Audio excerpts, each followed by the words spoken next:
Well, good morning, everyone, and welcome to the 25th Annual National Book Festival. We're so grateful to the Library of Congress, as well as General Motors for sponsoring the conversation today, and grateful to all of you packing the room today for the conversation and those watching on C-SPAN. I'm Ken Biberaj, the host of Coffee with Ken, and over the last few years, we've welcomed governors and CEOs and cultural leaders to our series. But few topics have felt as timely as what we're going to talk about today. Pulling the curtain back on globalization, not as an abstract or invisible concept, but through two powerful lenses: a Swedish shipping barge and your iPhone. Makes perfect sense, right? Well, it didn't make sense to me until I read both of these books, and I am thrilled to have Patrick and Ian with us to help make sense of all of it. Great to see you guys. Thanks. Thank you. What's so exciting about being at these festivals is not only getting the opportunity to read these books and learn about the stories that are being told, but also having the opportunity to hear from authors about how they even concocted these ideas, what it went through to kind of find the story that they were about to tell. And it really feels like all three of us, and we chatted about this last night, kind of had our own pandemic projects. I started drinking a lot of coffee, and Ian and Patrick dove into some very serious topics. So Ian, why don't we start with you? How did you get the inspiration for Empty Vessel? And tell us a little bit about that story and your journey to create it. Yeah, well, thanks, Ken, and thanks to all of you for being here. So as Ken was saying, the origin story of Empty Vessel is very much a pandemic project. I was living in New York, and my wife is a public defender. And she had clients who were incarcerated on what was called the boat. Now, the boat was the last remaining prison ship or jail ship in the United States. And I just became totally fascinated with the fact that in 2021, there was still a jail ship operating in the US. My background is from British imperial history, and so immediately I thought of the great prison hulks that were a staple of British imperial life in the long 19th century. And so I just dove in to learning about first the prison barge that was in New York, and then another barge that it had replaced. And this barge had a remarkable story, one that I just couldn't make up. It was built in Sweden in the 1970s in a state-owned shipyard with a lot of government subsidy. It's meant to house, it's basically a 94-meter-long steel barge with a bunch of modified shipping containers on top. And it's meant to house offshore oil workers. And then it goes to the Falklands, where it houses British soldiers. It goes to Germany, where it houses Volkswagen workers. It comes to New York, where it serves as a jail. It goes to the UK, where it's a prison. It goes to Nigeria, where it serves as an accommodation for offshore oil workers again. And along the road, along the watery road, it is involved in so many aspects of the offshore world. Offshore oil, of course, but it's also haggled over in international arbitration.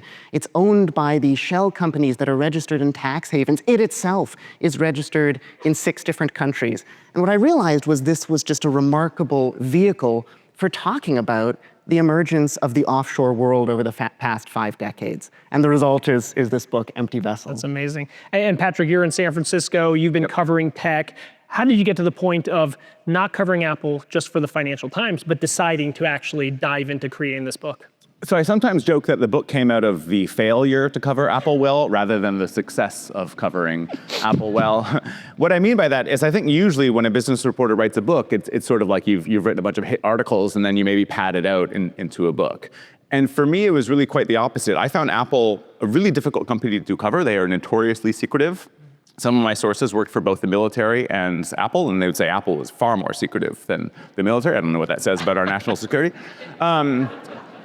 So there was that, but then I basically got a little embarrassed in an interview with a semiconductor maker about how little I understood about, I think I can mention the name, the Qualcomm, this chip designer. They were talking about going to TSMC in Taiwan and really sort of drilling down into how the things would get manufactured. And I thought, look, you only design chips, you don't make them, so why would you be doing that? And he said, well, it's just like Apple. And I realized I didn't realize how Apple made their products. And wanting to educate myself, I thought, okay, I'll go read the best books and magazines that spell this out, and kind of slowly realized like there was nothing on that. So the book attempts to be 3 books in one. So instead of like the magazine article that's padded out, it's really like 3 books trying to really trim down. So the result is that it's really dense. And the 3 books are a company that's nearly bankrupt in 1996, and how did they become the world's most valuable company? You'd think that book had been written multiple times. It hasn't been. If you have a book in your mind right now, it's a biography. Walter Isaacson. The other book was, how does Apple actually manufacture their products? And of course, they don't manufacture them directly anymore. They orchestrate it. But this was a company founded by 2 Steves in a garage. Redesigning circuit boards. I mean, they really have in their DNA manufacturing, and how they gave that up and sort of found a new role of outsourcing, and why that goes to Asia from originally the idea of outsourcing is an American idea. It comes out of Alabama. That hadn't been told. And then how did they sort of tie their fate to China?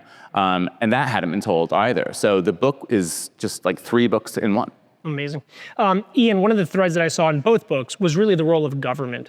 And it was so insightful that you cover in your story the creation of container ships, which we see container ships, we get our products from them. But it wasn't until the 1950s that a American businessman actually created it. And what did that moment do to the global supply chain, infrastructure for ports, and shipping in general? While at the same time, what was happening in Sweden that kind of caused the vessel to kind of have this lonely, empty state of just floating around? Right.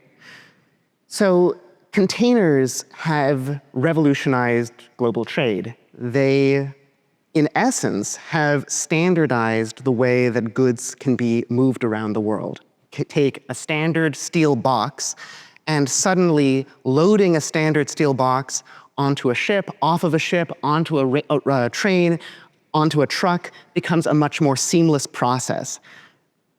This happens in the 1950s and 1960s. It's the brainchild of a trucking executive, a US trucking executive. From New Jersey. From New Jersey, Malcolm McLean. And it becomes ever more important, especially after Malcolm McLean convinces the Department of Defense to use shipping container technology in Vietnam. So the barge that I am writing about is constructed really when shipping containerization is taking off in the 70s. And the logic of moving goods around the world seamlessly is transposed to housing people. You can very efficiently and cheaply manufacture an accommodation vessel by making it out of containers. And this is what's done in Sweden, thinking of the people who are working on offshore oil in the North Sea in the 70s. So getting back to kind of the role of government, you dive into the depth of Apple's involvement in China. Yep. We in Washington hear it all the time. Our biggest adversary is China. We have to compete against China. Did Apple make China what it is today? The government question is interesting because in a sense, the role that outsourcers play is because of the absence of government. So if people go back all the way to the 1981 creation of the IBM PC, IBM decides not to build it themselves. And this is at a time when they're described by a young Steve Ballmer as the sun, the moon, the stars of the technology industry. But in an effort to really create a PC quickly, they rely on a company called Spacecraft Incorporated, this is the Alabama company, who does the circuit board and later does the entire assembly of the computer. They're sort of the first major outsourcer for the electronics industry. And when you have that relationship, essentially you're sort of transferring the technological know-how from IBM to SCI in terms of how to put it together. And then SCI would have what's called like shop floor innovation or process knowledge innovation to sort of make those investments and do things in a better way. And the rise of the PC and all the clones is really based not on the aesthetics of the computer, the user design, all the things Steve Jobs cared about. It's actually very similar to the standardization of the container ship, right? That's what gives birth to the PC as a household product. But when you're going from IBM to SCI, you're going from company to company.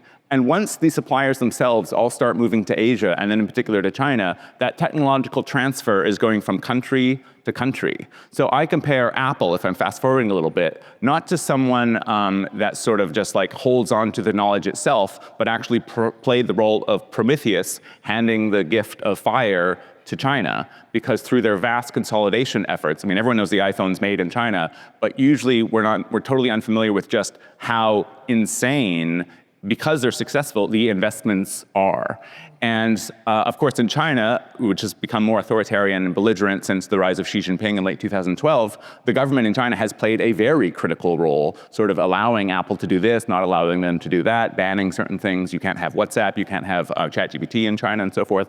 And so Apple's had to sort of play that game.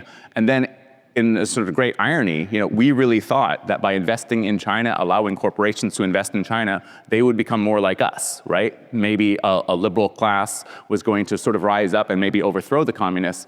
Instead, ironically, we're becoming a little bit more like China. We're investing in industrial policy. We're trying to compete on that level. So the absence of government has actually become more like, Tim Cook is in the Oval Office putting down a hunk of gold onto the Resolute desk to sort of, declare that we're investing in America. And we're not really, but it looks good. But we're sort of adopting a Chinese model. So irony of ironies.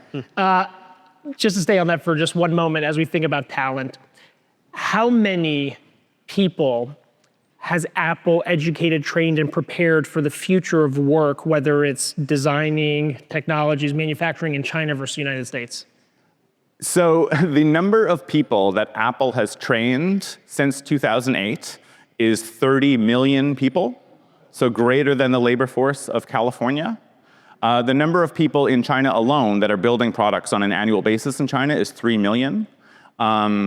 I don't know the specific figure for America, but it's not many. I mean, Apple globally has 160,000 employees. I think approximately 80 to 100,000 are in America. But we're not training them the same way. And in fact, what Tim Cook told Donald Trump, I think just yesterday, certainly it's when I saw it on social media yesterday, was that education is sort of all that matters for the future. And I couldn't agree more with him.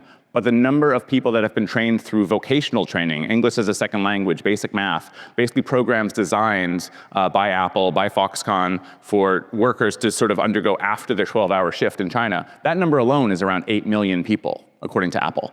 Obviously Apple, there's no such thing as like an Apple University aside from their corporate development plan, operating in America. They have a small program in Detroit, but it's certainly not educating tens of thousands, let alone hundreds of thousands, let alone millions. Wow. So Ian, as you track the vessel and you're going overseas and you're learning more about what it means to be offshore, talk a little bit about the things that surprised you, from foreign trade zones to flags on ships, regulation, no regulation, tax havens, et cetera. I mean, like as you started to, untangle where the vessel had gone, how surprised were you at every turn of just like how this landscape works offshore? Very. And the whole project started with this moment of surprise. Thinking about this barge just offshore across a gangplank from lower Manhattan. This barge, the barge that I write about, spent many years of its existence off of the Lower East Side in Manhattan. And the reason that it came to New York was that this was really in the midst of the war on drugs. There was a huge surge in arrest rates in New York, which meant that there was huge overcrowding in New York City jails. Now, the way to alleviate overcrowding, one way would be to have fewer arrests, but the politics of law and order basically precluded that option. So how do you find more beds in the jail system? Ideally, if you're a city administrator, you would simply convert an existing building or build a new one. Building a new one takes a lot of time. Converting an existing building is a problem because you have to clear this very rigorous zoning review, what's called ULURP, the Uniform Land Use Review Procedure. And this can take months, if not years. And the New York City authorities are under court orders to find new beds for the system. So they have to act very fast. They have to act in a way that avoids this zoning law. They have to act in a way that allows them not to have to wait for construction. So what do? They turn to these barges that are foreign vessels, and by turning to foreign-owned vessels, they can circumvent the zoning regulations, circumvent even the fire codes that exist in New York. They are offshore, but they are just offshore. And you see this pattern repeating itself over and over again in the life of this barge. Of course, I was also really just surprised and taken with how 74-ish% of shipping by tonnage is registered in one of these flags of convenience where there is no genuine link between the country and the ship. And this is basically just for tax avoidance purposes or labor regulation avoidance purposes. Once you start looking for the offshore, you find it everywhere. Just to stay on the barge for a second with the New York City story, right? It struck me in reading your book that the containerization of the shipping industry created a need for larger ports. So New York City suffered as a hub and a shipping destination for centuries because the ports weren't big enough. So all of a sudden, a lot of people who worked longshoremen in New York City then lost their jobs. And then ironically enough, a container ship comes back, but not for shipping, but to house people who were in prison because they lost their jobs and got addicted to drugs and so on, right? It's a great irony, a very cruel irony that, Manhattan was an incredibly vibrant port community, especially lower Manhattan. And it's not so much that New York, the greater New York metropolitan area, lost out because of the change in shipping.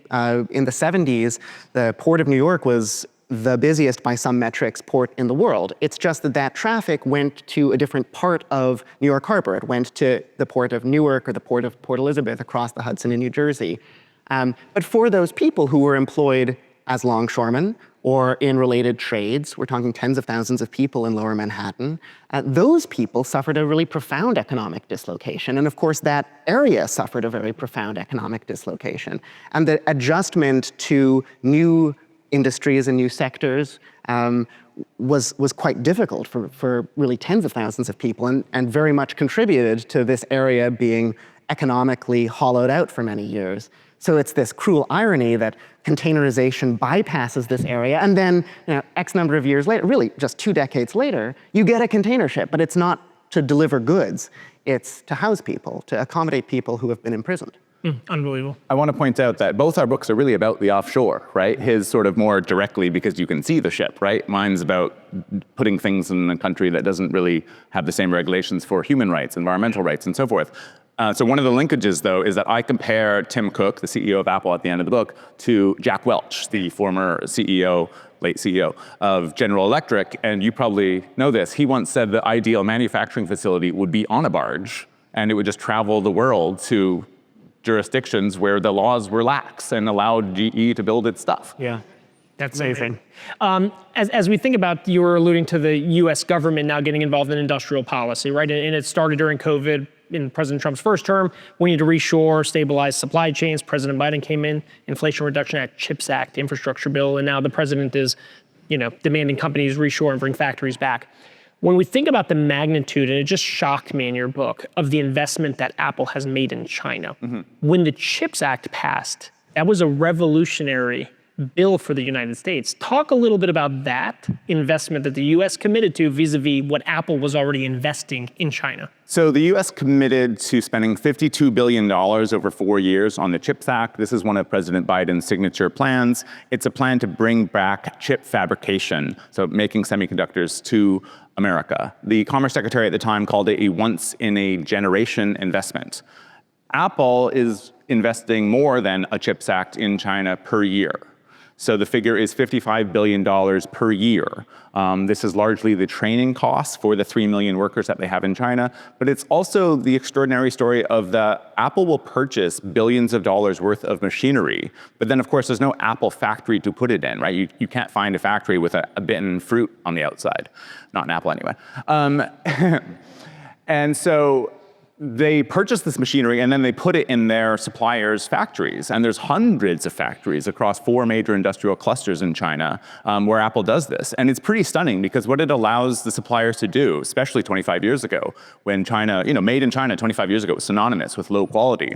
And Apple plays this role not just in training the employees and not just allowing suppliers to sort of move beyond their perceived capabilities, but indeed their actual capabilities because they don't have the money for the machinery, but Apple does. And so Apple installs the machinery. And so, of course, it's a story of, it sounds a little bit insane, but once you get the figures together, you realize Apple is responsible for like a nation building effort in China because the investments are extraordinary. So $55 billion a year is what Apple tallied up themselves in 2015 as to how much they were investing in the country.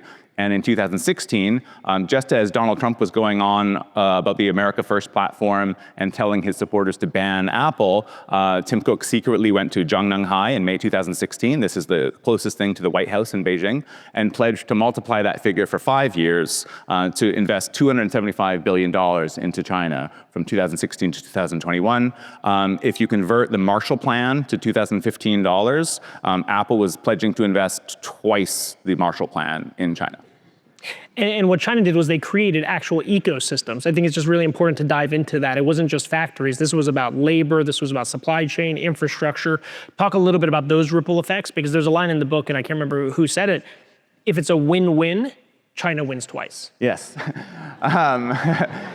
So one thing I should say, I mean, I give China tremendous credit in the book for doing a lot, right? So Apple can, train the hell out of your engineers, but it's China that builds the 8-lane highways. It's China that builds the world-leading ports. It's China that builds the high-speed rail. So I know the argument, and sometimes I'm guilty of it myself, is that Apple built China, but of course, they did this in partnership. They did this in tandem. Chinese industrial policy, 12-hour, 16-hour days among the Chinese workers coming from the hinterlands of China to live in cities temporarily, like Shenzhen. I mean, they played a tremendous role. But Apple really had the engineering talent. They didn't have the scale. I mean, I call the marriage of Apple and China the marriage of skill and scale. And what I worry about, getting ahead of myself a little bit, is China now has the scale and the skill. We never had the scale, we still don't have it, and I worry that we no longer have the skill either. So that's why it's a story not of not of Apple exploiting China, which is, I think, the standard narrative that we're probably all familiar with over the last 25 years. It's a story of China exploiting Apple because the technology transfer is on a gargantuan scale.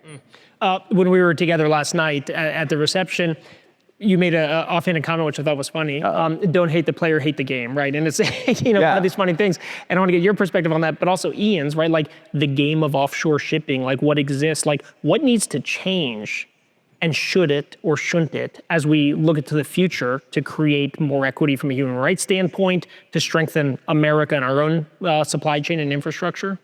Yeah, it's a great question. And it's a really hard one to answer, because for the offshore world, whether it's moving financial assets offshore or it's the labor rights violations, this is not something that can be solved by a single state. It has to be done in tandem. And of course, international cooperation around the offshore has been very, very hard to effectuate since the get-go, certainly since the end of World War II.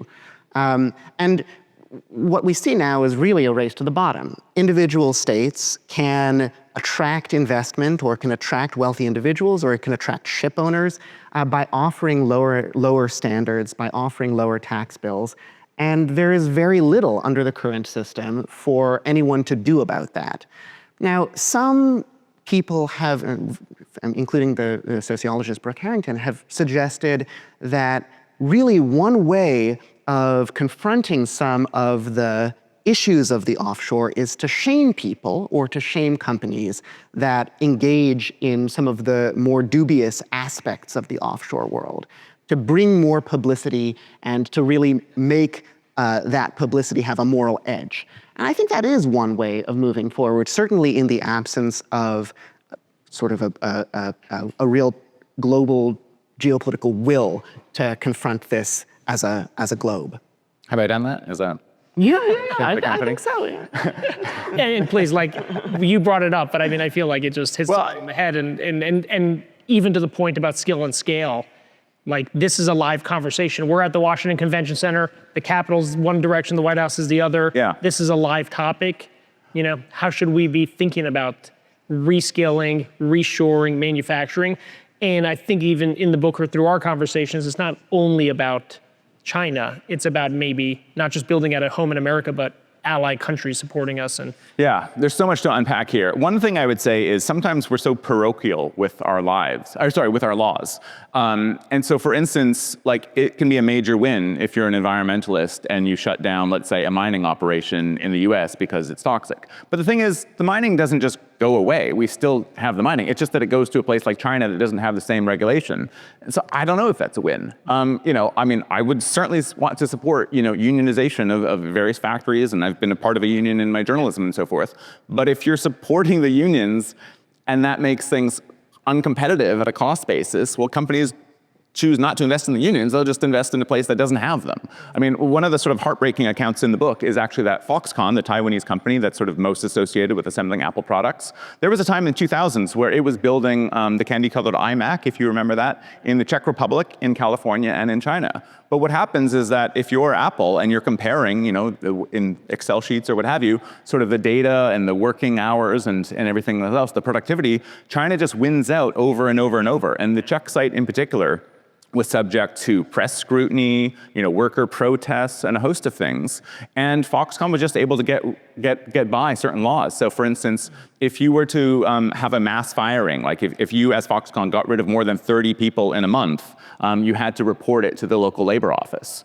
And they had some 300 people working on Apple products at the time. So what did they do to not make waves? They fired 29 people a month until the entire team was gone, No press scrutiny. I don't even know that it had really been mentioned, aside from some obscure academic article that I found for the article. For the book. So it's really tough to know. One thing I would say is it's too much to think that iPhone assembly, let's say, is going to come back to America. That's just not going to be a feasible thing, and there's so many ways that we can think about it.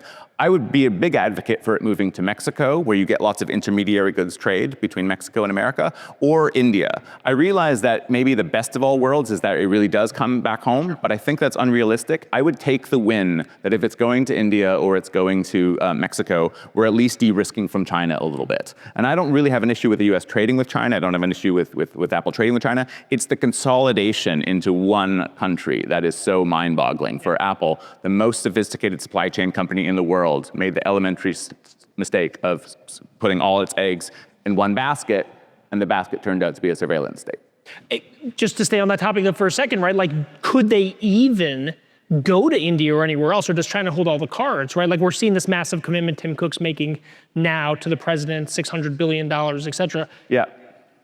Could they even, are they just too vulnerable to even? Yeah, so the subtitle of the book is that Apple's been captured, and there's probably a good half of the audience thinks, well, they are doing quite a bit in India. And they really aren't. If there are 1,000 steps in building an iPhone and the final step is now done in India, your phone will say made in India next year. That phone will be no less dependent on the China-centric supply chain than any other iPhone you've ever seen or held.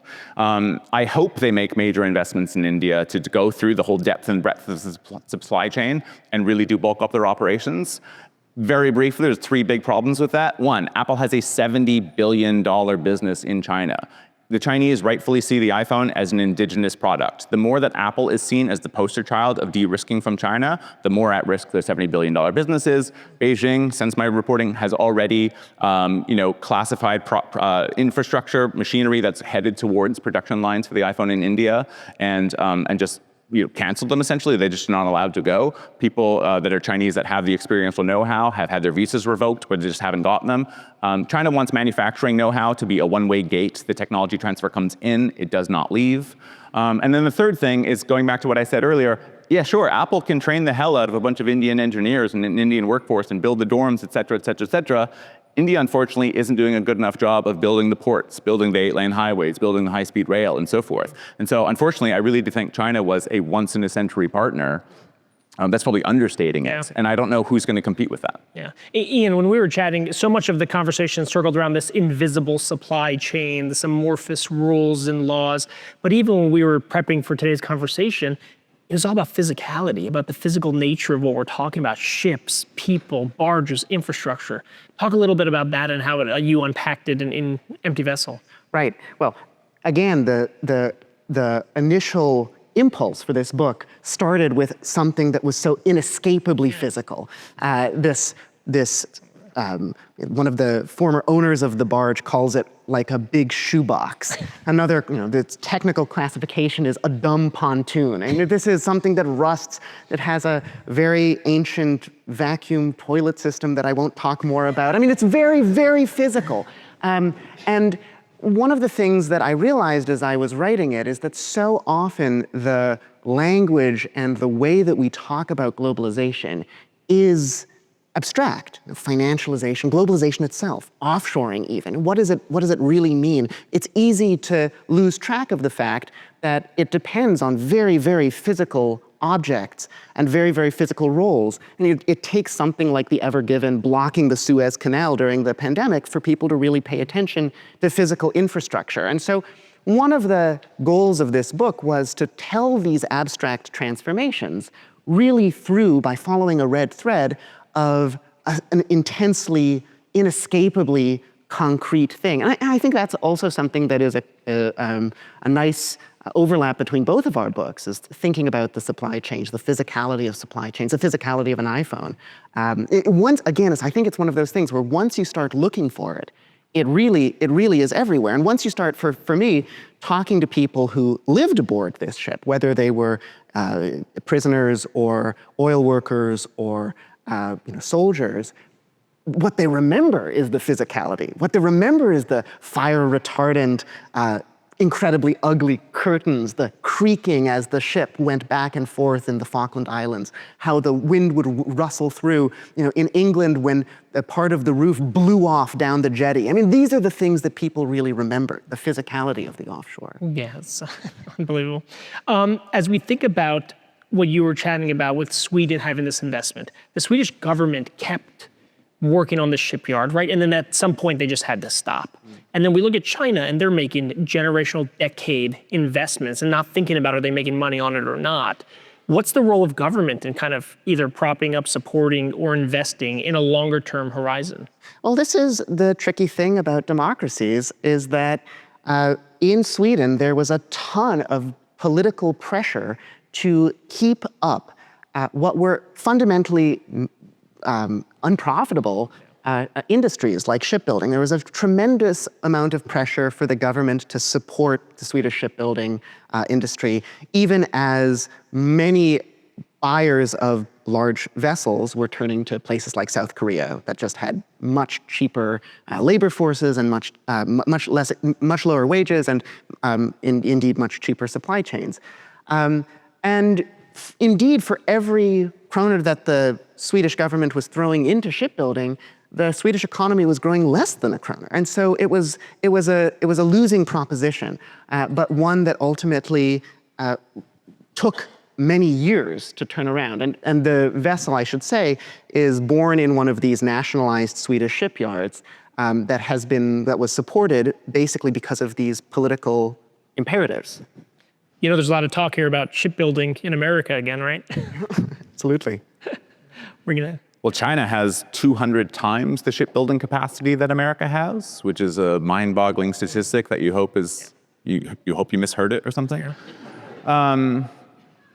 There's so much to unpack there. I mean, I talked to a computer maker who, 25 years ago when they were making some investments in China, they looked at the per unit cost of building in Europe, America, and China. And it was a few dollars in America, a few dollars in China, in Europe, and negative $5 in China. In other words, for every computer they built, they were actually being paid by the state. How do we compete with that? Free land, infrastructure. Yeah, if you play your cards right in the Chinese political system, especially because, the biggest difference between Chinese communism and Soviet communism is that Chinese communism is really not top-down. You might think it's top-down, and certainly the 5-year plan is top-down, but how it's actually enacted is up to the local cadres. And they have intense competition, between Shenzhen and Hangzhou, or Hangzhou with Suzhou. And so the local cadres will do so much for you in terms of building the factories, getting you the world-class machinery, giving you access to land, giving you access to labor, et cetera. And so, this person's point was that the subsidies were so great that they were literally being paid to produce the computers. Well, you can understand if you're making that decision then, close the American factory, close the European factory, consolidate into China. And that's essentially what Apple did.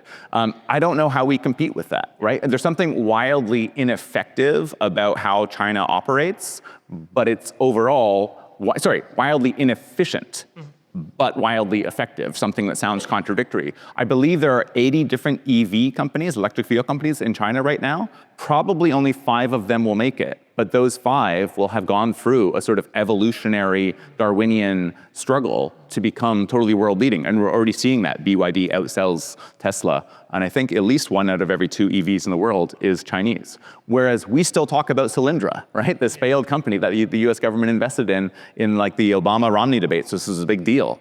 And China has hundreds of Solyndras. And they don't have a democracy where people are complaining about it. So that's one thing. But we sort of need to have more of an openness to investment and failure, and a sort of net assessment of the whole game. Which is hard because you just brought up Jack Welch, right? Yeah. And we have in this country shareholders and stocks and reporting and elections for Congress every 2 years and not thinking generationally. Yeah, China can think famously long-term in a way that we can't. I don't know if it was Deng Xiaoping or it might have been Zhou Enlai who was asked about the 1976 protesters in France. Oh gosh, am I getting this wrong on live TV? Possibly. No pressure. And he said it was too long, it was too short. Oh gosh, I am just getting this wrong. Can we edit this? No.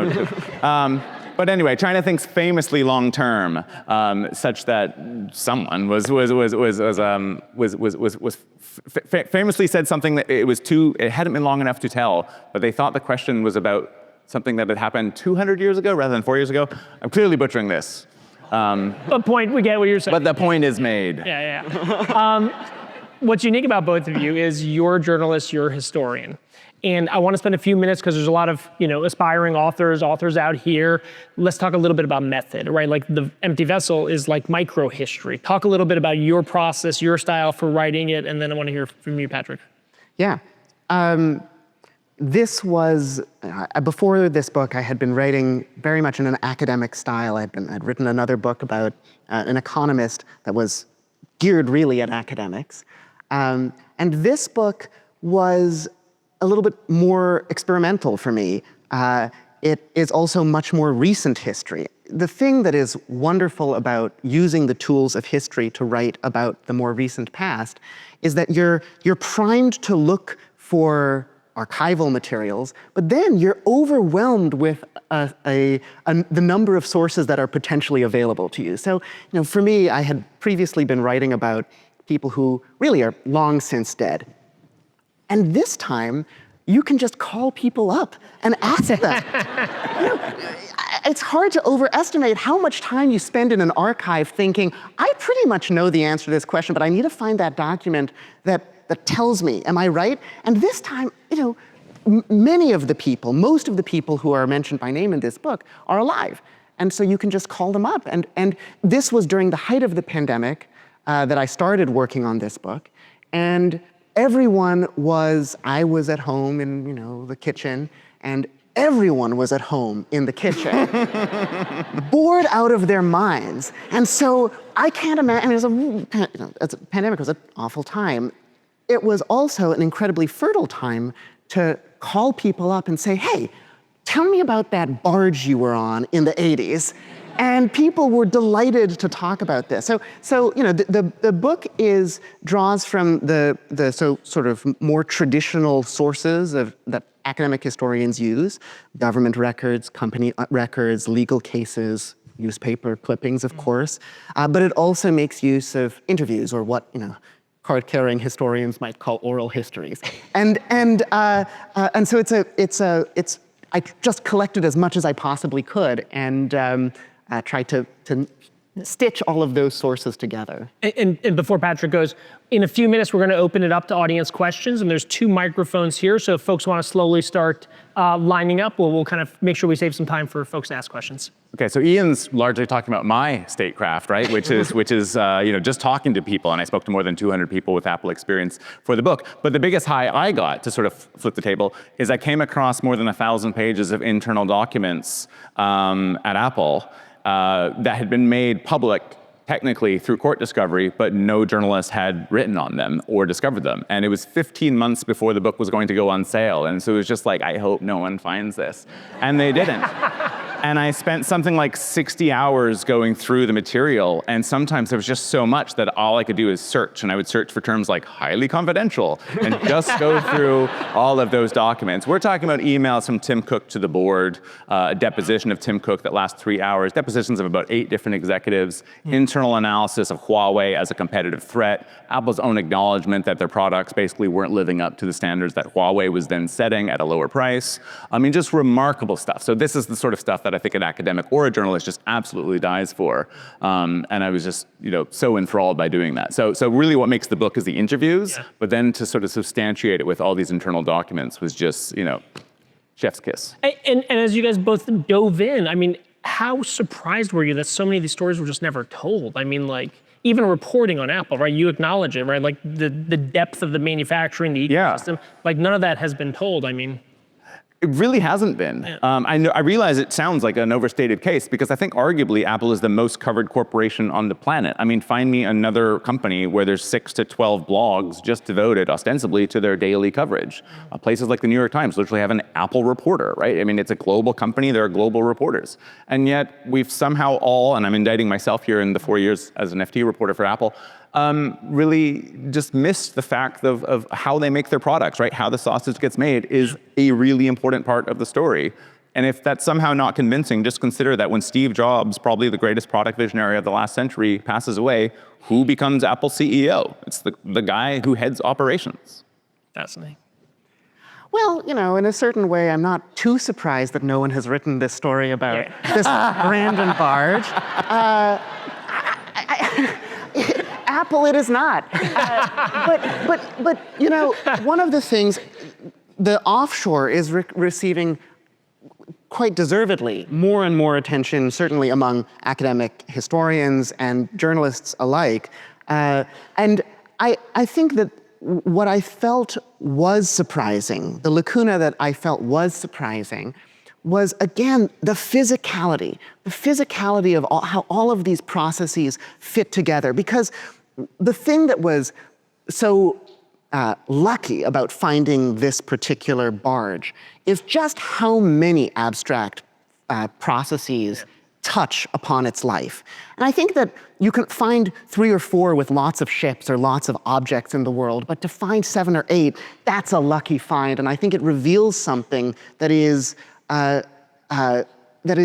really worth considering. And we all sort of experience this in our day-to-day lives, that of course, many different phenomena, many different transformations are affecting our day-to-day lives. But to really sit down and think about how they intersect, I think that was what was exciting to me. And it's hard to imagine what you wrote in Apple in China without understanding containerization and shipping and these big investments and the kind of offshore benefits and deregulation and access to cheap labor and markets, right? So we're so excited that both of these books, and we could chat with both of you today. So grateful for you being here at the National Book Festival. Thank you. Ah.